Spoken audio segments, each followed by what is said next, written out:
I saw it with my own eyes. There he was, Armando, my husband, kissing Valeria in a shadowed corner of the ship's deck as I walked back from the evening show. My legs froze. It felt like someone had punched the air out of me. The ship swayed and the music and laughter blurred into a muffled, distant hum. The bottle of wine we bought together that afternoon sat in my bag, untouched, waiting for a toast that would never be the same. I had saved for 3 years for this trip. Watching them, I knew nothing would ever be the same again. I wouldn't stay silent. That scene didn't come from nowhere. To understand why it hit me like a blow, you need to know who I am and what I carried in my hands long before that night at sea. I have always been the one who keeps the house together. I wake early, long before the alarms people expect. I make lists on a small notebook I keep in the kitchen drawer. I balance bills and appointments and the little emergencies no one remembers until they happen. I work. I have worked since I was young. I learned shorthand and Excel side by side, folding payrolls into neat piles while studying on the bus home. I learned to keep a household running and to say, "It's fine," when it was not. I lived in a modest house in Monterey. It's the kind of place that holds memory in the paint faded where the sun hits, scuffed at the corners where the grandchildren dance through.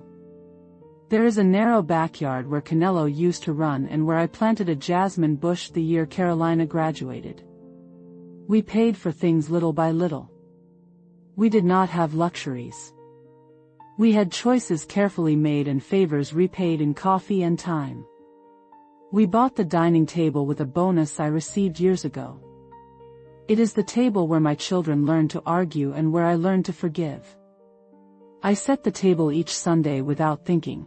It's habit and ritual and proof that life goes on. I am a mother. I am the woman who sewed uniforms with a heavy needle when money ran short. I worked extra hours so my children could go to the schools we promised them. I missed fairs and plays and 1 or 2 graduations because I was the one who had to stay. I paid for lessons and for shoes and for the small emergencies that do not make the newspaper. I traded my wants for their needs. I learned that love is not always a headline, often it is 1,000 small acts that accumulate into a life. I was the steady hand while Armando chased opportunities. He worked in sales with unpredictable months and hopeful pitches. He was charming when someone needed to be persuaded. He was me when someone needed patience. I did not resent him for that. I resented only the bruise of being invisible when I needed to be seen. The truth is this, I held the household economy together for years. I accepted that as my role. I thought that meant trust. I thought trust counted for something. The sacrifices were not heroic in a novelistic way. They were small, ordinary, and chronic. I cooked on Sundays for the week ahead. I ironed collars and washed socks and replaced light bulbs at night. I clipped coupons and put aside savings in a little notebook. I kept track of the money in an old, battered ledger that smelled faintly of coffee and glue. I kept receipts in an envelope labeled "Trips," a label I'd made with hope for a future that was supposed to be ours. There were moments that should have been shared. I remember the excitement of finally reaching the savings goal for the cruise. I remember the way I folded the paper voucher and hid it for a while in the top drawer like a secret prize. I remember dreaming of sea air and a hat with a ribbon. Those dreams felt extravagant after years of small economies. I did not tell my friends every detail. It felt too precious to risk. I wanted it to be a surprise even if the surprise was mostly for myself. I was taught that family comes first. My parents said it simply, family first. It was a phrase that became a compass. It guided how I spent my money and my attention. It told me to apologize to keep peace, to step back and give time, to swallow anger for the sake of the children. It taught me discipline and dignity. But it also taught me endurance in a way that sometimes felt like erasing myself. There is a door in my home I always left slightly ajar. When the house grew quiet at night, I would look at it and think of the things I had closed myself off from. That door became a small symbol for me. Sometimes it stayed open because I wanted someone to come in. Sometimes it stayed open because I feared closing it might mean I could never open it again. I had small rituals of dignity. I wore a watch my children gave me. I kept a sweater folded by the sofa in case a grandchild arrived unexpectedly. I had a notebook where I wrote the dates of important bills and the birthdays of the neighbors. These objects anchored me. They asked nothing grand, only presence. Looking back now, those seemingly unremarkable things feel heavy. Each small kindness I gave away added up to a life invested in others. The quiet of those years taught me a stubborn patience. I forgave late payments and missed anniversaries. I held the house when marriages of friends collapsed and when a neighbor needed a ride. I thought patience was a virtue. I thought loyalty had its own reward. I believed love was scaffold in service. Even when it hurt, I stayed. I stayed because my children needed stability. I stayed because uprooting felt like breaking the bones of the family bonds my parents had taught me to honor.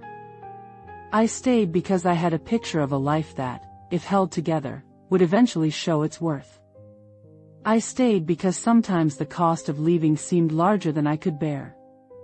And then there were whispers. Little things at first that I smoothed over. A lipstick mark on a shirt sleeve once. A quick laugh over the phone that died when I came into the room. Changes in the way he answered when I asked a simple question. The kind of signs you tell yourself are misunderstandings. I learned to hush the alarms in my chest with a practiced, maybe I'm wrong, because I did not want to be the woman who smelled smoke and insisted there was a fire when there wasn't. Sometimes the hints were cruel. A receipt for something I did not receive. An itinerary changed without asking me. A surprise that oddly matched the timing of someone else. I remember the hunt for plausible excuses in my head, how I would reframe each clue. Maybe he meant to tell you. Maybe he forgot. Maybe you are misreading it. I protected him with explanations because shame made me draft my body into silence. I protected him because the alternative would be to break the certainty that had kept our household safe. Still, I noticed. I could feel a quiet erosion. A slow grinding of things that used to fit together like the pieces of a table and now no longer sat flush. It made me sleepless. It made me patient in a new, sour way. I learned to keep a quiet ledger of small slights, a slow list that made me feel less foolish. I could have confronted him then. I could have demanded truth. I didn't. I told myself confrontation would only make the children suffer. I told myself patience would eventually return the favor. I told myself to hold on.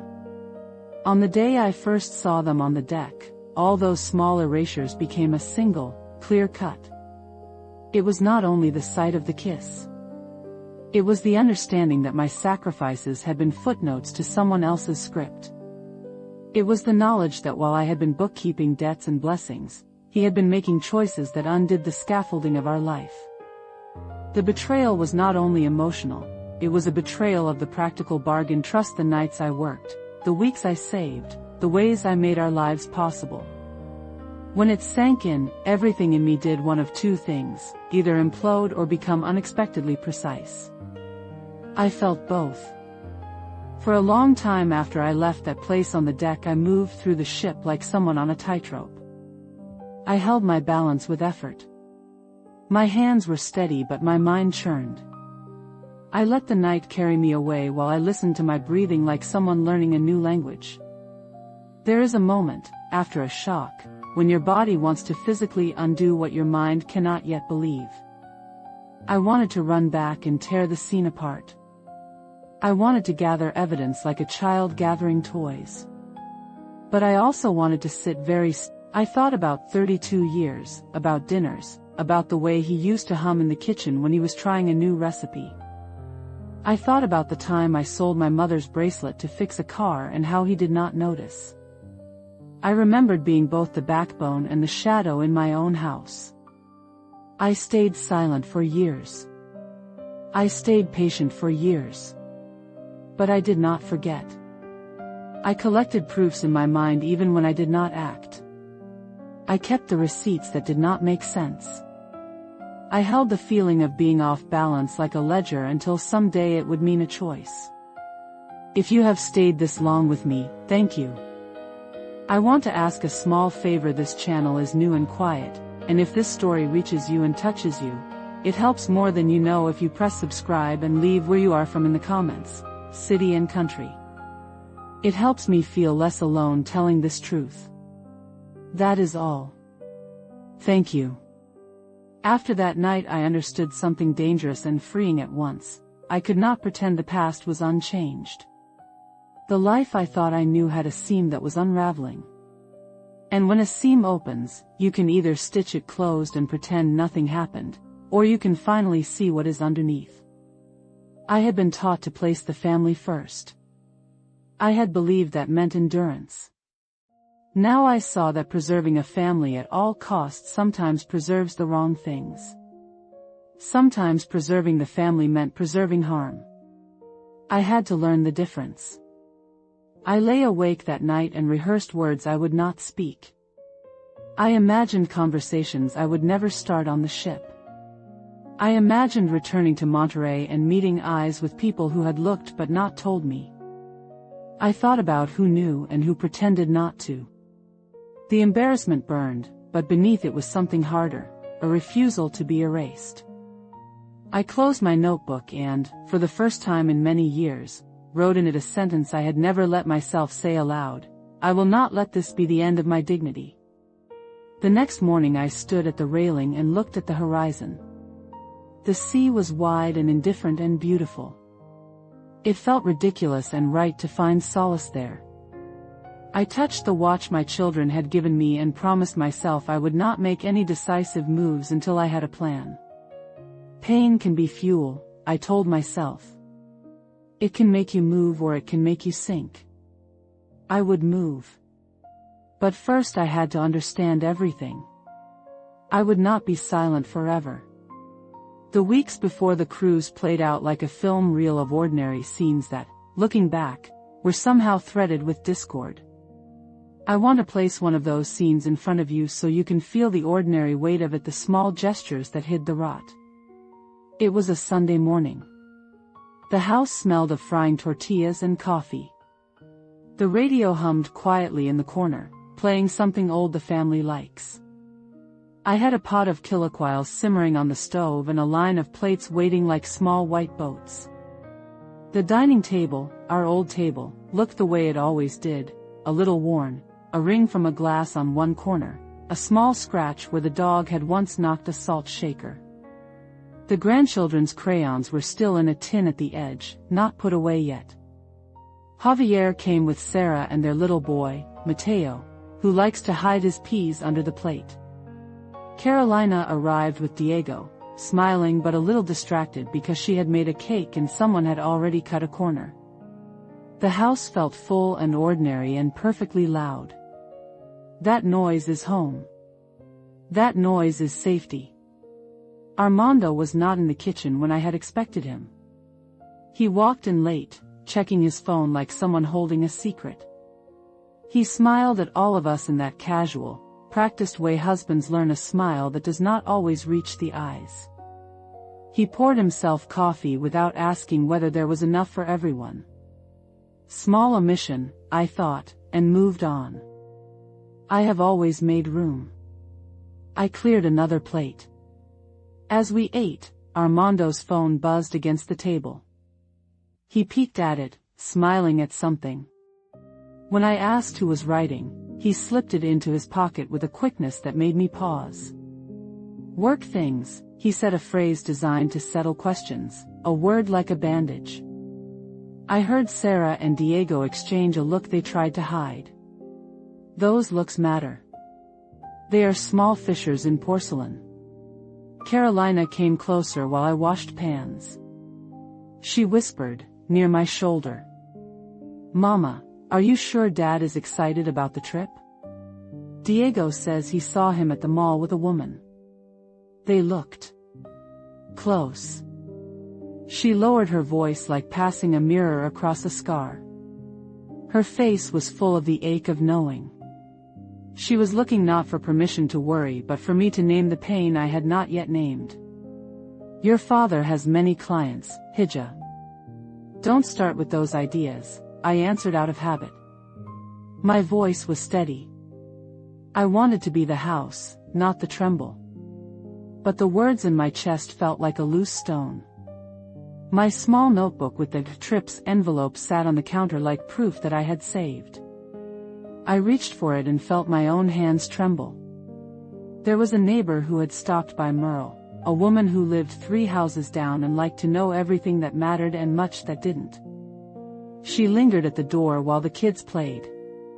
Oh, what a lovely trip for you two, she said, and her smile slipped a little when she glanced at Armando. You deserve it, she added, like a ribbon tying a parcel. Her voice carried a strange tone, part congratulations, part curiosity. People will say things and watch you for your reaction. That is currency in small towns, gossip and silence. After everyone left, I stood in the sink with soapy hands. The house was suddenly big and empty in the way of rooms after a party. I caught myself thinking about the little things that would later look like signs. A receipt for jewelry he had not bought for me, a reservation change on our itinerary that I had not been consulted about.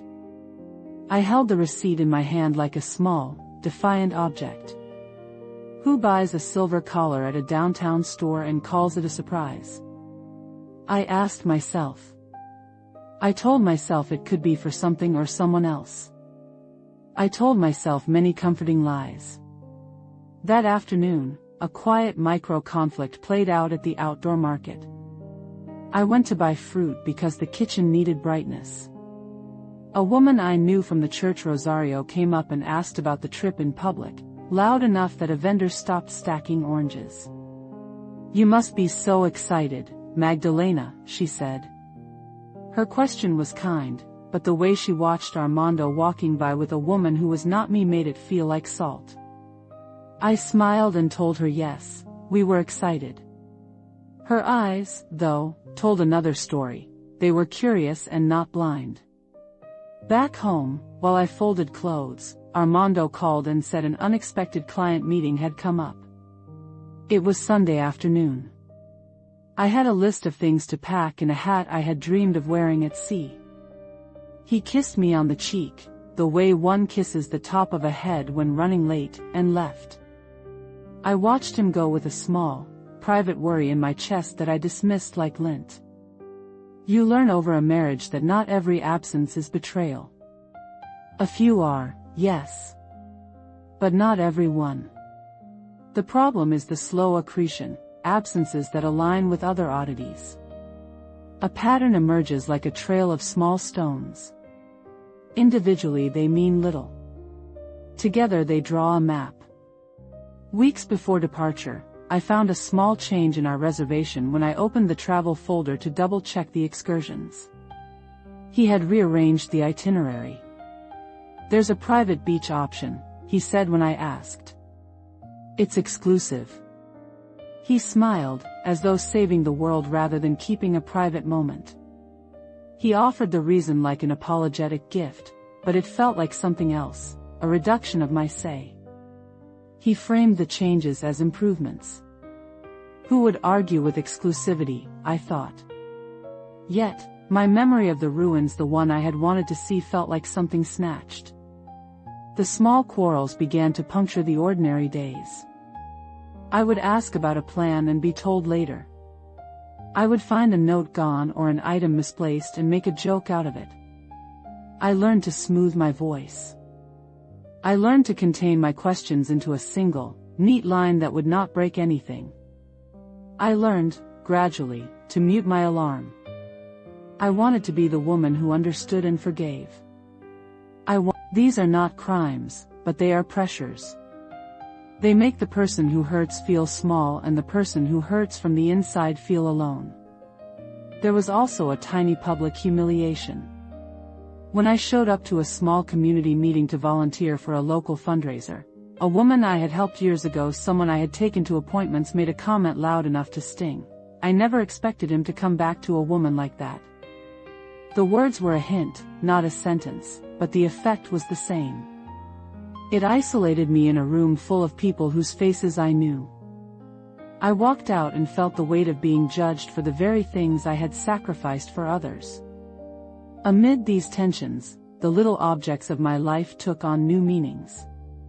The kitchen table, the watch, the notebook with the trips envelope, they all became evidence of investment. They were, in their ordinariness, proof of intent and care. When a person who benefits from that care acts as though it was nothing, then the injury isn't only romantic betrayal, it is theft. At home, alone, would practice conversations like a play. I held my script in my hands, trying out variations that were calm but firm. We will talk when we are alone, I would rehearse. We will not accuse, we will ask. We will demand truth. But when push came to shove, I found my voice small and glassy. The part of me that had learned to keep peace wanted to preserve the family tableau. The part of me that had been erased wanted justice. The day before we boarded the ship, there was a small scene I will never forget. I had arranged my clothes on the bed, 3 outfits, carefully chosen.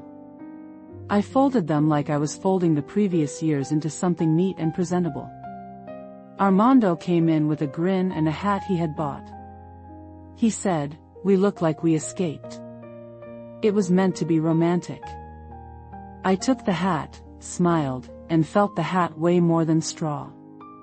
He left the room for a call, and in the silence I found a receipt under a stack of shirts. It was from a downtown jewelry shop. I held it and felt that loose stone again. I put the receipt in my pocket. I did not say anything. I had a moment of strategy and a moment of cowardice, and they arrived at the same time. That night I packed the wine in my bag. I imagined the toast that would not be the same. I slept poorly. The house whirred with the small noises of preparation, suitcases rolling, light clicks, the washing machine turning like a metronome. It was not dramatic, not loud, but there is a kind of dread that is a quiet animal. It nibbles at you until you see clearly. In the morning, under the sunlight that always looks kinder than it feels, we left. The house door clicked behind us. I felt something unnameable fall into the space the door left. On the way to the port I asked no questions. I pretended that everything was ordinary because sometimes pretending buys you time. I wanted to postpone the explosive moment. I wanted to keep a little shelf of hope intact until the last possible second. And then the ship became the stage where the ordinary turned into the decisive. I wander the decks in memory, piecing together how each small omission stacked until the collapse. The Sunday breakfasts, the exchanged looks, the altered itinerary, each was a small scene in the preface of what happened. Nothing dramatic, only a slow tightening. You can live with so much, I thought then. You can swallow the small stones. You can make yourself into the householder again and again. But there is a moment when the throat tightens and you decide whether you will continue to swallow or finally spit the stones out. I was almost ready to spit. The worst was still ahead. The weeks before the cruise tightened around us like a hand closing slowly. Small things began to move out of place, not violently, but enough to make the surface shimmer. I noticed them in the way dust sat on a corner of the table a little longer, in the way Armando's shoes were left not by the door but by the sofa, as if he had been stepping out and returning to another life. One afternoon I sat at the kitchen table with the travel folder spread like a promise. The paper felt warm from my hands. I loved maps, I like to trace routes with my finger the way a mother traces the path a child takes to school. When I noticed the change in the itinerary, my finger paused on the column of excursions. The ruins we'd planned were gone. In their place, a private beach. He had written it in his tidy, slightly slanted handwriting as though it were small kindness. I closed the folder and waited for him to return from the garage. "Why did you change our itinerary?" I asked the second he walked in, still smelling faintly of motor oil and coffee. He looked up, surprised, then gave that casual smile he used when he wanted to redirect attention. "Found something better. It's exclusive, Magda. I thought you'd like privacy." Privacy. A word like a soft cloth, meant to smooth questions. I watched him as he moved around the kitchen, the newspaper under his arm, the ring of coffee on the counter. He made a show of kindness, of thoughtfulness. I wanted to believe him. A receipt slipped from the pocket of his trousers that night when I was folding shirts on the bed. The paper skittered across the wood floor and stopped at my slippered feet. Sterling silver collar Centro Joyeria. The price was not obscene, but it was the wrong kind of generous. Our anniversary had passed months ago. I folded the receipt and put it in my little notebook for the trip, the one with the trip's envelope I had labeled in neat letters months before. I tried to tell myself it was for me. A surprise. A foolish comfort. Later that week I overheard him in the backyard, voice low and laughing in a way I had not heard in years. It was warm, conspiratorial. "Everything's set," he said. "She has no idea. It'll be perfect." The words landed like stones in a jar. I went to the window and watched him through the lace curtain as if I could stitch meaning back into the fabric of his life.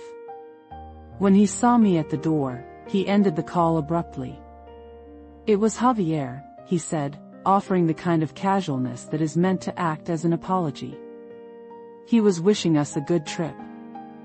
I found myself inventing stories to keep my hands steady. Maybe Javier had called. Maybe I was tired. Maybe I had misheard laughter.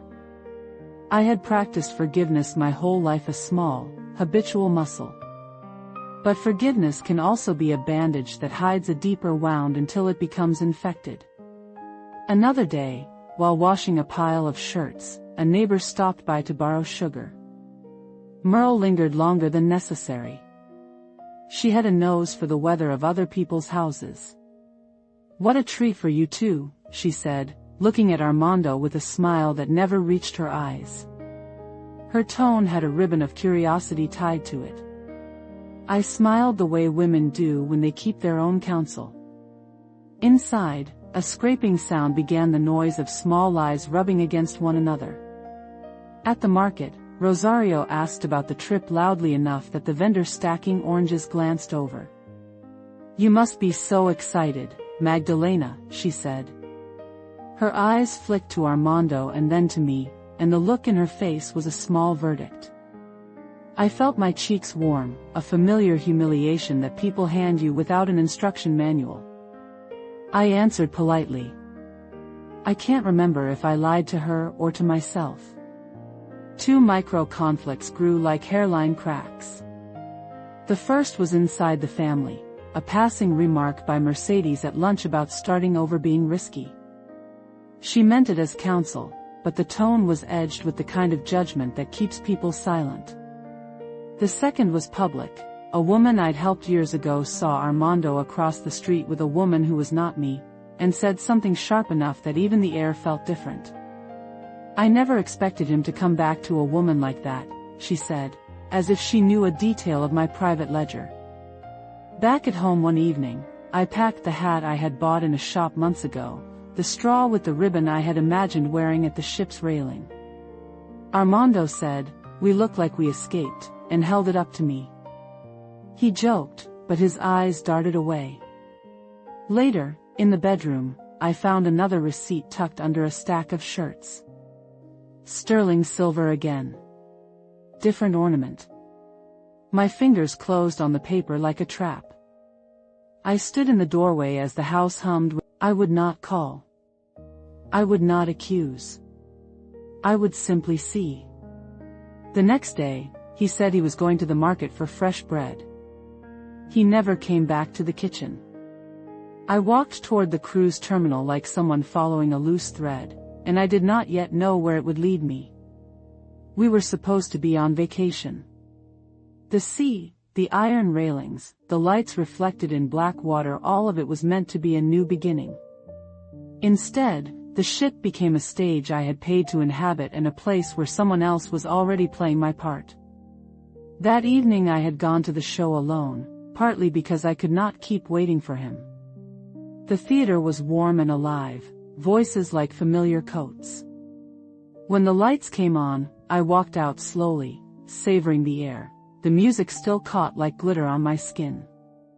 I crossed the gift shop on the way back because there was a dress I had liked earlier. My bag was heavier with the fabric and the weight of an idea. I would surprise him. I would make something soft and true out of the frantic thread of our life. The deck smelled like salt and varnish. A breeze picked up and braided my hair against my neck. I moved past the exits where people smoked, past couples leaning into one another like magnets. Near the lifeboats, the light was dim, moonlight and a lamp, an island of shadow. I saw them there, like actors caught in a tableau. Armando's hands were at her waist. Valeria's red dress was a slash of color against the dim. They were close, their mouths together in a way that sealed everything I had been smoothing for years. The sound of their kiss was small in the dark, not cinematic, not loud, but it was the sound of intention. My bag hit the deck with a dull thud. The sound seemed distant. Valeria looked at me with the composed irritation of someone interrupted, the kind of look that says annoyance at being found out rather than shame for having done it. Armando looked like a child who has been caught taking a cookie. He tried to gather words. "Magda, I can explain," he said. I tasted something metallic in my mouth. The world narrowed to the small circle of light they occupied. People walked by, oblivious or curious. My legs felt like they belonged to someone else. I could hear my heart like a distant drum. I moved, but not forward. I moved away. Valeria's voice was smooth. "It was nothing. We were remembering college," she said, an explanation that felt like a costume. I thought of all the nights I had swallowed hints and smoothed them into something bearable. "Recuerdos," I said, testing the word in my mouth as if it might be different in the language of the ship. "Or did you never end?" He stepped toward me, his hands groped for my arm. I pulled away. The touch was like a claim. "Let's go to the cabin and talk," he pleaded, scanning the deck as if he feared witnesses. The ship has 1,000 eyes. Still he wanted privacy. "No," I said. My voice was low but it carried. "No. I'm not going anywhere with you." People turned. Some watched for a beat, discomfort tightening their shoulders. Others walked faster, not wanting to be involved. The world is full of small mercies and bigger evasions. I picked up my bag and walked to the bar. Daniela behind the counter saw me and, without a question, poured me a glass the way sailors hand rope to someone who cannot climb. She moved with that quiet speed of people who have seen this happen before. "Are you okay?" she asked, folding concern into the corners of her face. "No," I heard myself say. The word was short and empty, like a cup someone had forgotten to fill. She leaned in, voice low. "I've seen them together. They'd been hiding moments in corners. I thought they were a couple. I'm so sorry." The pieces clicked into the places I had feared. The receipts. The itinerary. The laughter in the backyard. The private beach. It was all a neat architecture built to shelter another's appetite. The realization was not dramatic, it was a blot of light that spread and then scorched. I left the bar with a slowness born of shock. My phone buzzed. His name. I did not pick it up. I did not open the messages. The ship hummed around me, music, clinking glass, feet moving in shoes, but it was a world in which the color had been drained from the center. That night I didn't go back to the cabin we had shared. I sat in a quiet motel-style room someone had given me, a small place Daniela found with an employee pass.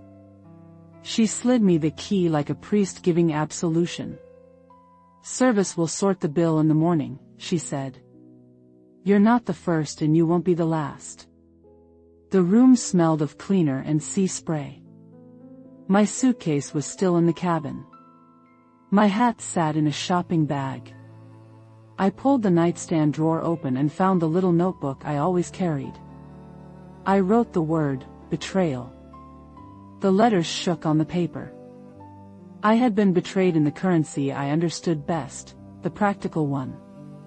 Money, plans, time, the small economies of a shared life. Images came like flashbulbs. Me at the factory office, typing reports late at night.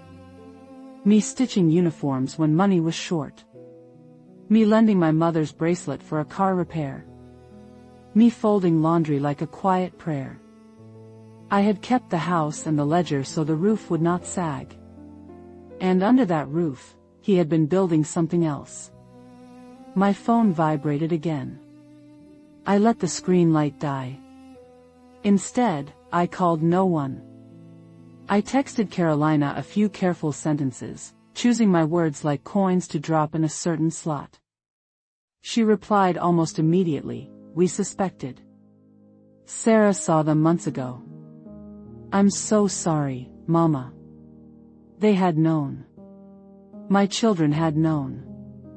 The walls of pity and protection I had built were thinner than I thought. Shame stiffened its fingers into my spine. But with shame came a hard, bright ember that felt more like refusal than failure. I sat on the edge of that tiny bed and stared at my hands. They looked the same, veiny, work-marked, but something about the way they held space had shifted. The hurt was raw and animal. But along with it a small, cold steel began to emerge. I had paid for this voyage. I had earned the right to use it. If they wanted the romance, let them have it. I would not give them the satisfaction of breaking me into a spectacle. I would not shrink. I slept little that night, but when I did it was a heavy, practical sleep, more like a brief respite than a surrender. When dawn came, I made a list in my notebook. The items were small and exacting: check bank accounts, copy receipts, find a temporary room, send a discreet email to the lawyer. The list read like a map out of the dark. I walked to the service desk as if I knew the way. My hands were steady. The world of small betrayals had become, suddenly, a series of tasks with boxes to check. I would not be reduced to a gossip line or a cautionary tale. I would tally what was mine and make decisions for tomorrow. He called again as I stood at the counter. I let it ring. I had a folder in my bag. I opened it, because maybe now I had to look at everything all at once. The morning after the night of discovery, I moved through the ship with a kind of tactical calm. The sun was a thin strip on the water and the ship rocked in a steady, indifferent rhythm. The manager at guest services listened with eyes that had learned to be kind without getting involved. I paid for the room Daniela had given me and fixed my reservation so my name alone would be on the new invoice. Elena at guest services offered a 20% discount without prying, and said, "We see this more than you'd think. You do what you need, Senora." She handed me a receipt like a small piece of armor. In the cabin I had left, the bed was made with military neatness as if nothing had happened there. I opened his drawer like someone opening a ledger. Receipts, business cards, a silver collar box with tissue carefully folded. I took photos. My hands were methodical. Photographs are not just images. Javier had found some messages. Mercedes had been asked to keep quiet but resented the watchful silence. The world had been watching quietly while I lived inside a house that had become 2 rooms, the one I owned and the one he occupied. The knowledge that others had suspected but behaved as if silence was a kindness stung deeper than the betrayal itself. That night I ate alone in the ship's restaurant, a decision that felt like a small reclaiming. Armando found me and sat without asking. He was disheveled. "Magda, please," he said, like someone reciting a prayer he hoped would bring mercy. It was a mistake. His eyes were a difficult, childish plea. I had packed a page in my head with the facts I would not alter. "We will talk in Monterrey," I said. "Not here. Not now." That was not an avoidance. It was strategy. I needed a setting in which we could be accountable to formalities, lawyers, bank statements, witnesses if necessary. The sea was a stage for illusions. I did not want to allow him the theater of a last-minute apology. He needed to understand the consequences in a place with addresses and signatures. Back in my room I made lists again. A line item: consult Patricia about the house title. Another: print copies of receipts and bank statements. Another: ask Carolina to arrange a meeting for the 3 of us. No, actually arrange an initial consult with the lawyer and not tell Armando the timing. I moved like a woman fitting pieces into a puzzle she had kept hidden. Sleep was thin, again. When I closed my eyes I would see the 2 of them on the deck, the red of Valeria's dress like a punctuation mark in the night. Sometimes I wanted to scream, to wrench the scene apart with my hands. Other times I wanted to dissolve until the calmness of anonymity swallowed me whole. None of those options felt wise. Instead I practiced a smaller discipline. I recorded, in my little notebook, a daily log: dates, small items of proof, times. If I needed to go to court, if I needed to prove the timeline, this record would be a quiet witness. The act of writing it down made the truth heavier and therefore harder to deny. Carolina arrived on the ship 2 days later. Her face was a map of sleepless nights and determination. She hugged me as if to stitch my shoulder back into place. "We will do this together," she said. Her husband Diego and Sarah stood a respectful distance away, offering quiet eyes and small, clumsy solidarity. There was no grand outburst. There was a practical alliance forming. We sat with Patricia on the phone. The lawyer used short professional phrases that felt like armor: property titles, contributions documented, separate accounts. I handed Patricia the photos, the receipts, the itinerary changes. She spoke in terms I had trained myself to understand over the years: percentages, legal precedents, timelines. Her voice was steady and useful. Later, in the cabin I had reclaimed, I printed everything. Receipts became a stack, emails, a tower, messages, a thread. I zipped them into a folder and slid it into my bag like a talisman. The folder felt absurdly small given the weight of 32 years, but it was precise and that made it formidable. That night Armando found me again, but I had already made a decision. I would not be the woman who swallowed the humiliation to keep a picture that had cracked at the edges. I would not let history be written by the man who had chosen to hide. "Magda," he said, voice raw. "Please, your choices have consequences," I said. The words were simple. They folded the years into a single breath. "I've transferred our joint savings." I froze the joint card. I called Patricia.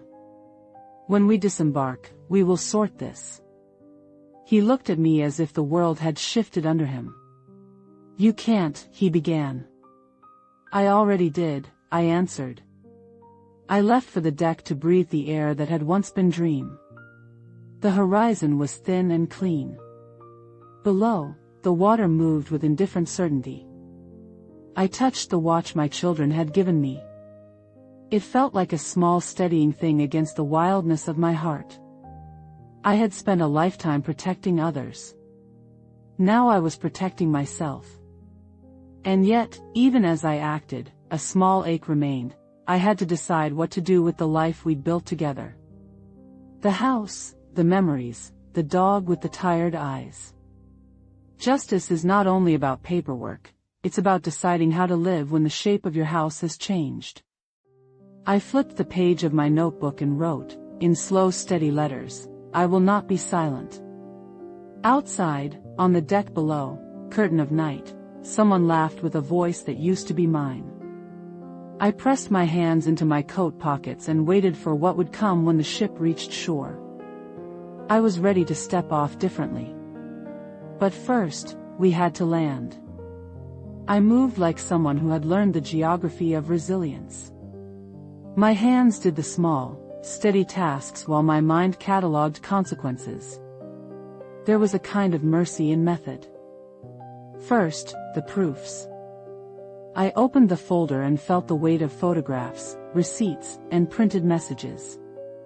Each paper had a date, each date was a small nail I could hammer into a timeline. I went to the business center and paid for time on the computer. The hum of the printer became a comfort. I printed emails, itineraries, the receipt for the silver collar that had fallen from his pocket, the change and reservation he hadn't told me about. I labeled everything. One envelope, receipts. Another, messages. One thick section for photos. I dated each page in my little notebook, the numbers steady, the handwriting a ritual. I put the folder into my bag like someone placing a sacred object into a safe place. I am not naive. I am prepared. I called the bank and spoke in short, clear sentences. The woman who answered did not offer pity, she offered procedures. We can place a temporary block on the joint card, she said. We recommend changing online passwords and opening a separate account. I did exactly that. She sent confirmations that felt like stitches on a wound. At the same time I texted Patricia. My message was brief, need consult. Evidence. Not here. Please advise. The reply was immediate, come in when you dock. Bring everything. Her 2 words, I'll help, folded into my ribs like armor. Carolina was a steady voice through it all. She organized things with the practical, fierce tenderness of a daughter who had watched her mother do everything for years. Mama, we'll meet Patricia as soon as you get back, she wrote. Don't try to face him alone. She called Javier and they coordinated, quietly protective. My children were not naive, they were prudent. At night, back in the small room Daniela had found, I made duplicates. 2 flash drives. One for Patricia, one hidden in a different bag. Photos on my phone were backed up to the cloud and also emailed to my private account. I saved voice messages and screenshots. I printed a ledger of contributions to the house and the accounts. The years of unpaid overtime, the severance I tucked away when I retired early, everything had a number now. I remember the smell of the disinfectant in that temporary room, the cheap hotel coffee that tasted like resolve. I wrote a list in the notebook, freeze joint card, transfer my share to private account, call Patricia, book separate flights, buy new clothes that feel like me. Small items, each a step away from being invisible. I went to the cruise manager and obtained an itemized invoice of our onboard charges. She blinked, professional, and then tapped keys. We can print anything you need for your records, Elena offered. Her eyes did not pry, they were trained to offer a soft kind of help. When she pushed the printed page across the counter, the numbers on it read like truth. There were mundane things I had to manage. Call the vet about Canelo's medication while I was away, ask Carolina to collect mail, tell Patricia only the essentials. I left nothing to improvisation. The bridge would not heal the betrayal, but it would keep me from falling into more harm. That idea comforted me more than I expected. In the evenings I kept my log time stamped entries, a sentence about each exchange. Writing made the past less slippery, more accountable. I wrote the time Armando left the table, the message from Daniela about the two of them seen together in the corridor, the exact words Valeria had used when she saw me. The log read like a quiet complaint, it read like evidence. Other small acts: I changed passwords on joint email and services, arranged for the bank to send statements to my private email, signed up to receive alerts for any activity on the joint card. These were not dramatic gestures, but they were effective levers. I was no longer the person who absorbed trouble silently. I tightened the straps of my own life. That night I packed my bag. The folder went in the side pocket visible only to me. The flash drives were hidden in a diary between pages. My watch, the one my children had given me, felt like a metronome against the anxiety. I slept in small shifts. When I woke, I reviewed the list again and crossed off items as I completed them. Prepare. Protect. Proceed. The mantra repeated itself like a tide. I also thought of the social consequences. Not everyone would understand. Friends might choose comfort over truth. Some family members would murmur about dignity and reputation. I accepted that discomfort. I had dedicated decades to preserving a family that was increasingly not my own. That preservation was not worth continuing at the cost of being erased. A brief, bitter moment came when I imagined confronting him in public. I rehearsed words, calmer than I felt and sharper than I wanted to be. I would not theatrically humiliate him. I would show facts. Facts are less dramatic but more mortifying. I made practical arrangements for our return, separate flights, Patricia's office booked for the week, Carolina on standby for paperwork. I scheduled nothing that would allow a last-minute apology to move me. The sea had been the stage of the betrayal, land would be where the paperwork mattered. Before I slept, Daniela knocked and brought me tea. "You look different," she said softly. Like someone who finally remembered how to be herself. Her words were small and dangerous and beautiful. I cried a little, not the ragged sobs of the first night, but the kind of quiet release that happens when a plan holds. I am not vengeful. I am deliberate. I set an alarm and checked the folder one more time. The last thing I wrote in the little notebook for that night was a line that had become my anchor: I will not be silent. I will keep what is mine. The line was brisk, a compass point. Then I closed the notebook and let the ship's soft motion carry me toward tomorrow. When I walked back onto the deck the next morning, the horizon felt the same as it always had, indifferent and immense. But I was different. I had made the small, necessary preparations that would let me step from this ship without being stripped of what I had earned. I told myself, when the conversation happens, everything will be public and precise. The truth will have a place to rest. And then I saw him by the pool, waiting. The paper in my bag felt heavier than the ocean. I was ready to speak, but I still had one thing left to do before I faced him. He had the air of a man who had been arrested by surprise. The suit looked rumpled. His hair had that distracted sweep men use when they want to look vulnerable. He said, "We need to talk before we disembark," as if a conversation could repair a pattern of secret months. "Fine," I said, and suggested somewhere public. The pool area was half empty and honest. The hum of the ship and the occasional clink of cups were enough to keep voices from sounding like a confession. We sat opposite one another and I felt the years between us collect like dust on a table. My hands rested on the folder in my lap. It was small, but it spoke louder than any shout. "Magda," he started, hands pleading. "It was a mistake." "I didn't mean, don't," I said. My voice did not tremble. "Not here. Not with a plea you practiced." He blinked. "You're going to embarrass me." "I will show you what you have done," I replied. I handed him a printed photograph of the two of them on deck, dated. I placed a receipt for the collar next to it. I slid an email printout across the table, a thread and a meeting confirmation titled exactly at the time he had told me he was at a client's. He looked at the items as if seeing a foreign language. The people around us kept to their chairs, polite in their avoidance.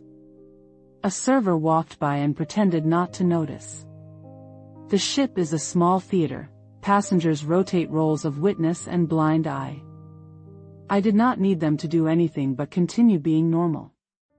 The normalcy made my case less theatrical and more formal. "Do you remember the beach reservation?" I asked, voice even. "You changed it without telling me. Why was that?" His face flushed. "I thought you'd like a private spot." For whom?" I said.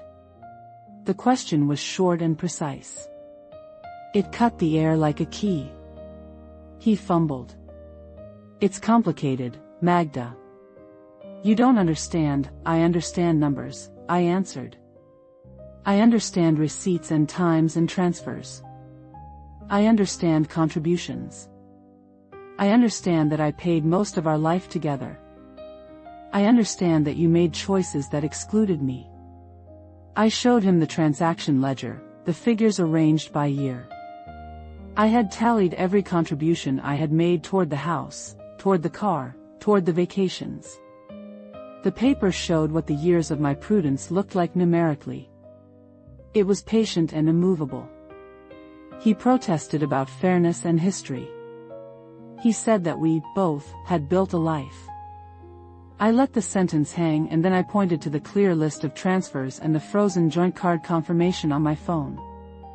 "I froze the joint card," I told him. "I transferred my share to a private account this morning." My words were simple. Each sentence was a small law. He tried to argue entitlement. "We shared a life, Magda. You can't take this, and it is not yours to take," I said.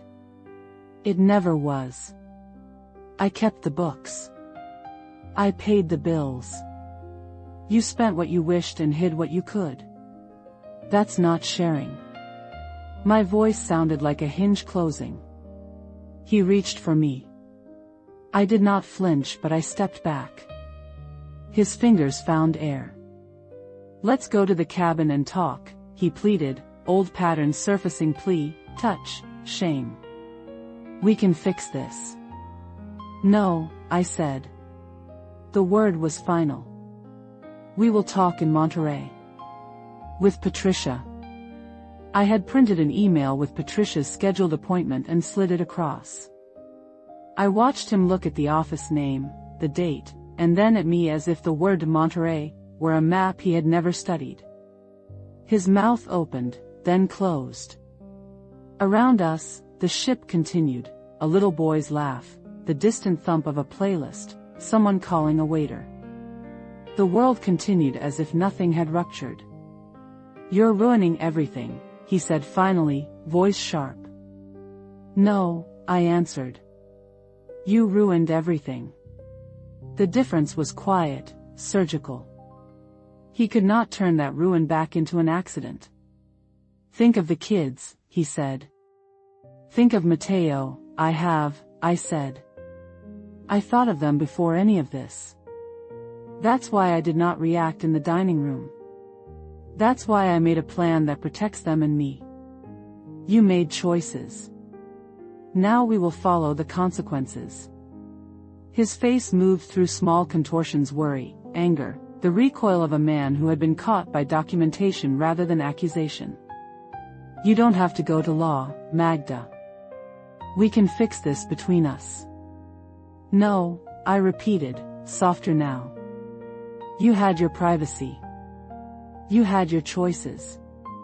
I will not let you have my life as a backdrop. Each item landed on the table like a fact that could not be argued away. The ship made a small groan, a wave against steel. I felt a sorrow wash through me for what had been lost. I have loved.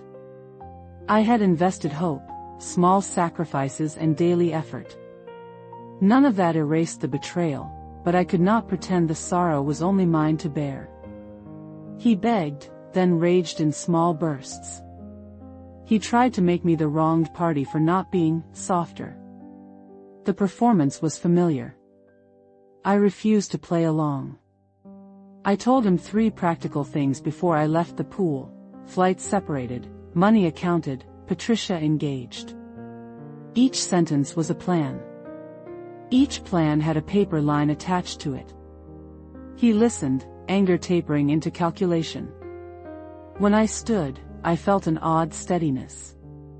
The people around us carried on. The boy at the edge of the pool splashed. A woman applied sunscreen. My life, as usually happens, would be lived in small, human moments between the larger decisions. He walked with me for a few steps, as if proximity could rewrite what had just been written. I did not allow it. I stepped into the sunlight and let the wind lift the heaviness from my shoulders. The ship's gangway would lower in the morning. Documents had been set in motion. Flights were scheduled. Patricia would expect us on Monday. The consequences were now organized and visible. I had done what felt necessary in public and mobile. I had shown facts in a way that couldn't be turned into rumor. When I finally left the ship, I placed the folder into my tote like a talisman. The next steps would be on land, with signatures and witnesses and the unglamorous patience of paperwork. I had taken a public stand. I had also placed the pieces so they could be accounted for. There was no grand vindication in the action. There was only the hard, adult work of making sure what belonged to me stayed mine. The engines hummed underfoot as passengers disembarked with their luggage and laughter. I walked toward the taxi line with the weight of the folder and a lighter chest. What I had started on the ship would continue when the plane landed. I had one more thing to decide before the day ended. I had to choose what to do with the life we had made together publicly, legally, and for the family who would watch every move. I pulled the flight confirmation from my bag. My return was set. His return would follow 2 hours later. I felt the finality of that as if it were a hinge shutting. When I reached the curb, I looked back once at the ship, its windows like small eyes. Then I climbed into the taxi and watched the sea recede. I had spoken. I had acted. Now I would live with the consequences. 3 months later, the house felt like an old coat I had taken out of storage and been surprised to find still fit. It smelled different, not of his cologne or of the dinners we had shared, but of lemon cleaner and new paint. I had repainted the living room in a color I had loved quietly for years. It was not loud, it was honest. Carolina and Javier folded in around me in practical, steady ways. They brought meals that fit in the fridge, called to remind me of appointments, and texted at odd hours when they thought of me. Diego repaired a leaky faucet without being asked. Small acts of care filled the space that had once been occupied by pretense. There were people who judged, of course. Mercedes came by with a crisp look and an assessment already formed. "At our age," she said, voice more shocked than hurt. "You threw away a marriage of 32 years. She meant to wound. I answered simply, "At our age, we cannot waste years that make us small." That sentence surprised her. It surprised me too, in a quiet way. It was what I felt and what I had learned, that years are not currency to be spent for someone else's appetite. Armando moved out within weeks. He and Valeria rented an apartment not far from the center.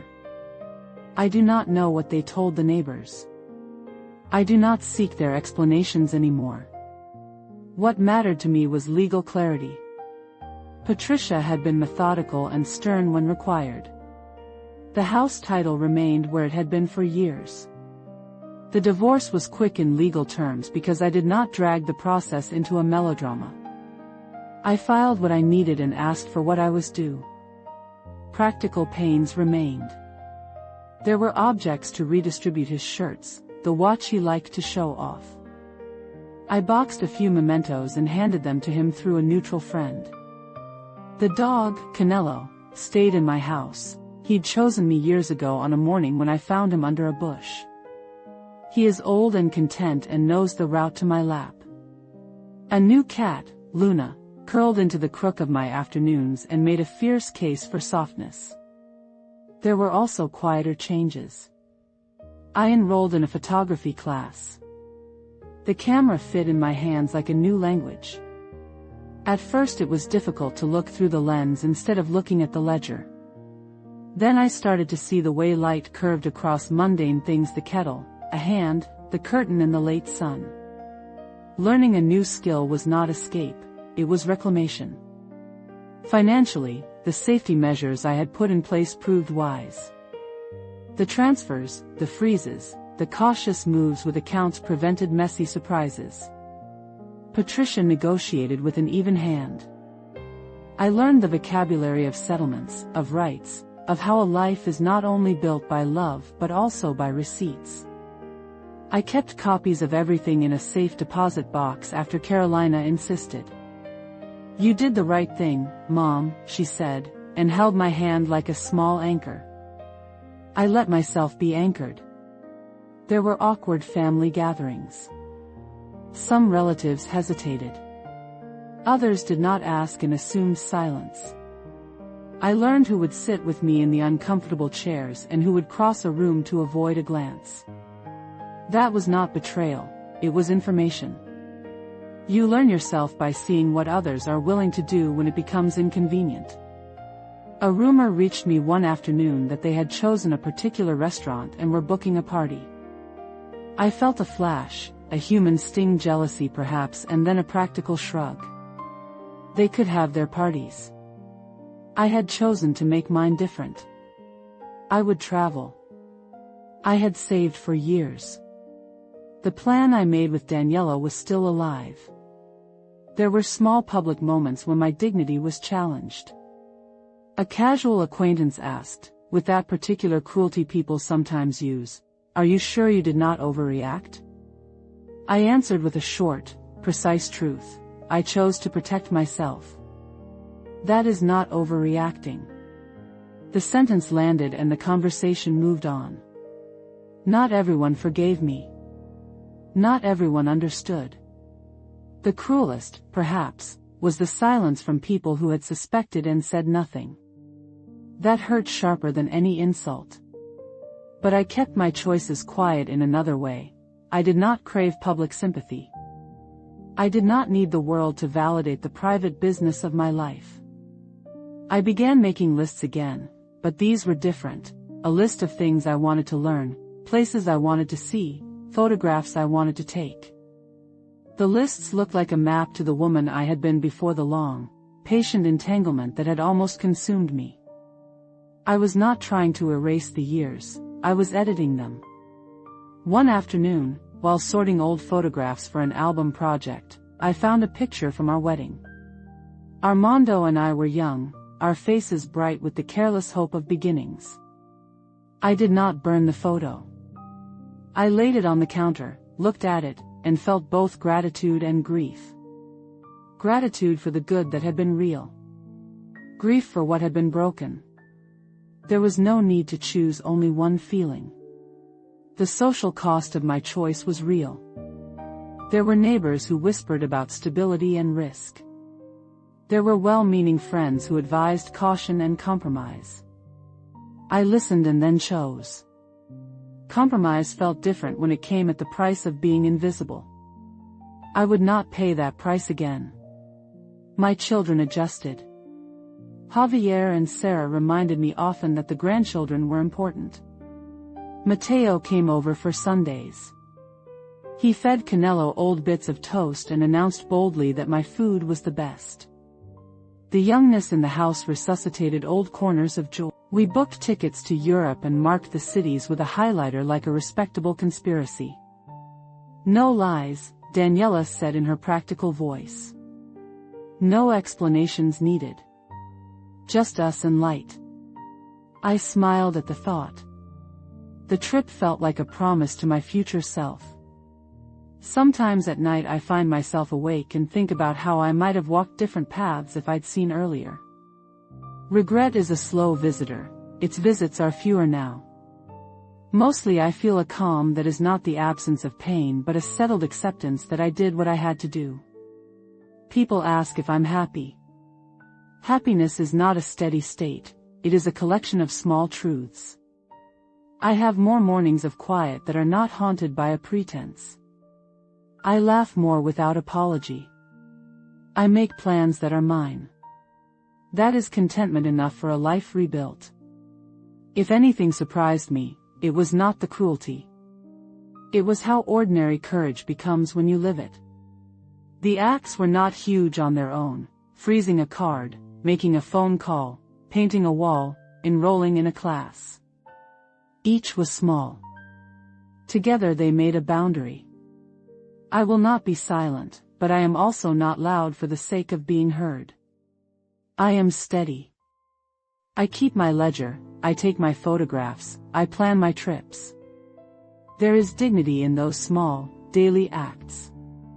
So now I ask you, have you ever had to choose between the comfort of a familiar life and the cost of your own dignity? What did you choose? Tell me in the comments where you are writing from, city and country. I want to know who is reading this and what courage looks like in your life. If you have stayed until the end of my story, thank you. It matters that we listen to one another. If you found something here that helped, consider subscribing and sharing your story. We are fewer than 1,000 who have gathered so far, but each voice changes the network of what is possible. For now, I will take Luna to the window and watch the light move across the tiles. There is a plane ticket with my name on it in the drawer, and the camera waits in its bag. I have learned that freedom is not a trumpet but a sequence of small doors you open for yourself. What will you open tomorrow?